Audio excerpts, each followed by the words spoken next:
Literature के short notes कैसे बना सकते हो। ये जो आप मेरे नोट्स देखोगे ये हिंदी साहित्य के नोट्स हैं, जो कि शॉर्ट नोट्स हैं। ये मैंने जब हिंदी साहित्य में पढ़ रहा था तो उसके शॉर्ट नोट्स मैंने बनाए थे। देखो ये कोट है जो कि विकास देवकीर्ति सर कहते हैं, हमको मालूम है जन्नत की हकीकत लेकिन दिल को खुश रखने का ख्याल अच्छा है। जो है शॉर्ट नोट्स बनाए थे उस समय जब मैं प्रिपरेशन जो है इसकी मतलब शुरू किया था लिटरेचर की। अब मैं इसको दोबारा नहीं करूँगा, मतलब मैं इसको दोबारा से नहीं पढ़ने वाला हूँ। मैं सिर्फ शॉर्ट नोट्स पढ़ के इनके आंसर लिखने की कोशिश करूँगा और जितना आंसर को रीच हो सकता है उतना कंटेंट उसका रीच करूँगा फिलहाल के लिए। देखो ये मैंने जो पहला शुरू किया वो कहानी है, तो प्रमुख कहानीकार इसमें सब दिए गए हैं। जैसे कि हिंदी की पहली कहानी तो सैयद इंसान का, रानी केतकी की कहानी, माधो सप्रे की भी कहा जाती है एक टोकरी भर मिट्टी। तो ये कहानियाँ हैं।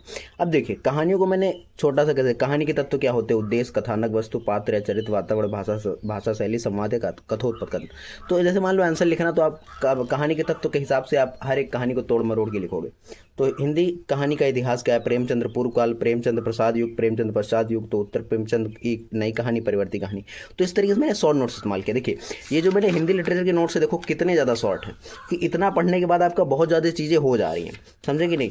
तो यहाँ पे देखिए जैसे ये संवेदना वगैरह लिखना है, शिल्प प्रश्न, तो ये सब प्रश्नों के उत्तर लिखने, तो इसी फॉर्मेट में मैंने इसको तैयार किया है ताकि ईजी हो काफ़ी। तो ये देखिए यहाँ पर भी ये भी कहानी वाला ही चल रहा है। तो इतने में मैंने कहानी पूरी कंप्लीट कर ली है। अब मैंने एक और नोट्स बनाया है जिसमें मैंने क्या किया, इन कहानी के छोटे छोटे जैसे पार्ट है। जैसे मान लीजिए आपने जो है प्रेमचंद की कोई कफन मान लीजिए पढ़ी, तो कफन में आपको 2-3 लाइन आपको लिखना होगा अगर आप आंसर लिखते हो। तो मैंने वो 2-3 लाइन क्या किया है, हर एक में ऐड कर लिया है।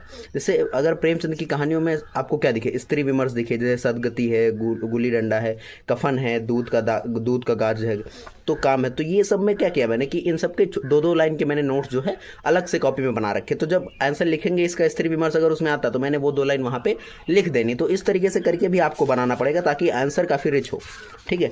तो ये इस तरीके से। फिर आगे उपन्यास के लिए मैंने शॉर्ट नोट्स बनाए हैं। उपन्यास के तत्व तो यहाँ पे दिख जाएंगे आपको, वही चीज़ें हैं बस एक और बढ़ जाता, देश काल वातावरण।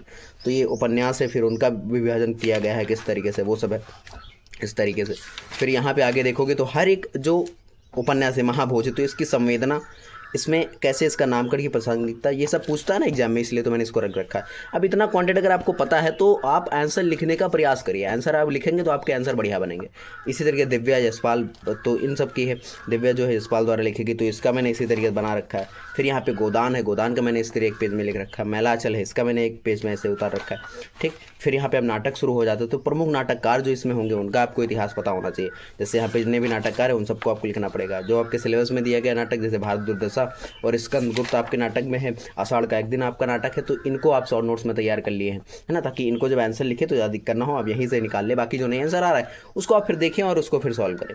फिर उसके बाद देखिए हिंदी साहित्य की प्रासंगिकता एवं महत्व, तो ये इंपॉर्टेंट पॉइंट है ना, यहाँ से एग्जाम में क्वेश्चन पूछते हैं। देखिए हर एक टॉपिक से तो क्वेश्चन पूछते हैं। जैसे आचार्य रामचंद्र शुक्ल जी के बारे में, ठीक है, और आचार्य हजारी प्रसाद द्विवेदी जी के बारे में आपको पता होना चाहिए, ठीक है। आदिकाल के बारे में आपको पता होना चाहिए, तो उसमें सारे जो सिद्ध साहित्य, नाथ साहित्य, जैन काव्य, तो ये सब आपको पता होना चाहिए। उसमें अमीर खुसरो, विद्यापति, ये सब जो आते हैं इनका पता होना चाहिए। भक्ति काल के बारे में आपको पता होना चाहिए, ठीक है। तो ये सब मैंने शॉर्ट नोट्स में इस्तेमाल किया। कबीरदास जी के बारे में तो ये पूरा उनका है। इनकी जो मतलब जैसे जो इनकी रचनाएं हैं उनको आपको अलग से पढ़ना होता है, तो उसको मैंने इसी में कंप्लीट कर लिया है। मैं शॉर्ट नोट जब बनाया था तो उसी को एकदम बारीक बारीक करके सब लिख लिया था। तो इस तरीके देखें यहाँ पे मलिक मोहम्मद जायसी की जो रचनाएं हैं और बाकी जितना भी इसमें हो सकता है मैंने उसको सब यहाँ पे लिखा। सूरदास जी की जो भी है वो सब मैंने यहाँ पे लिखा, ठीक है। इसी तरीके से गोस्वामी तुलसीदास के बारे में जो भी, अब जीवन परिचय नहीं, अगर तो जीवन परिचय नहीं लिखा है भाई, ये अलग चीज़ें लिखी हैं जो आपको पढ़ना होगा। कुछ लोग कहेंगे कि तो जीवन परिचय लग रहा है, भाई जीवन परिचय नहीं है, ठीक। फिर रीतिकाल आता है, तो रीतिकाल के बारे में यहाँ पे सब पूरा लिखा हुआ है, ठीक है। यहाँ पे रीतिकाल के जो कवि हैं तो केशवदास, पद्माकर, बिहारी लाल, धनानंद, इस तरह बिहारी लाल, ठीक है। जो आपको इंपॉर्टेंट है उनके हम ज़्यादा लिखे। भारतेंद्र युग आ गया, तो भारतेंद्र युग के जो लोग हैं उनके बारे में लिखना है, ठीक है, भारतेंद्र युग के बारे में।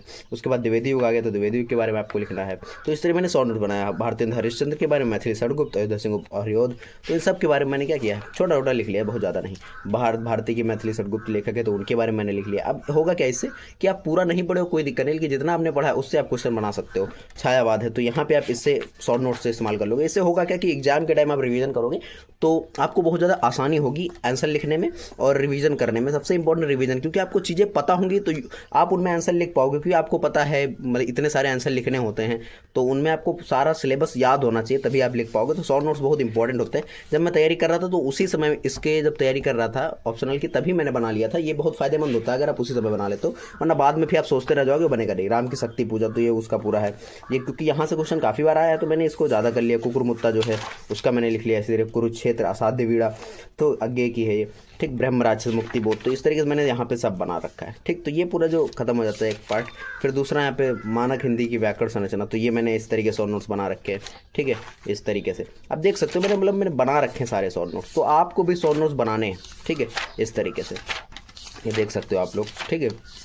उसको मैंने 2-3 बार पढ़ा भी है और अभी भी इसको पढ़ना बाकी। टोटल जो यहाँ पे पेज होते हैं वो 60 पेज हो रहे हैं। देखो 60 पेज में मैंने पूरा क्रैक्स किया है। अभी इसको और मैं आंसर वगैरह इसमें लिखूंगा तो जो चीज़ें कम होंगी उनको मैं इसमें ऐड करूंगा। तो आई होप आपको ये वीडियो पसंद आई होगी, समझ में आए कैसे आपको हिंदी लिटरेचर के शॉर्ट नोट्स बनाने हैं। और मेरी बात मानो तो शॉर्ट नोट बना लेना है, एक्सक्यूज़ मत देना अपने आप को कि नहीं बना सकता हूँ, नहीं बनना है। कोशिश करोगे बिल्कुल बनेंगे और जब बन जाएंगे तो आपको बहुत अच्छा लगेगा। थैंक यू सो मच इस वीडियो को देखने के लिए। मिलते हैं नेक्स्ट वीडियो। जय हिंद, जय भारत।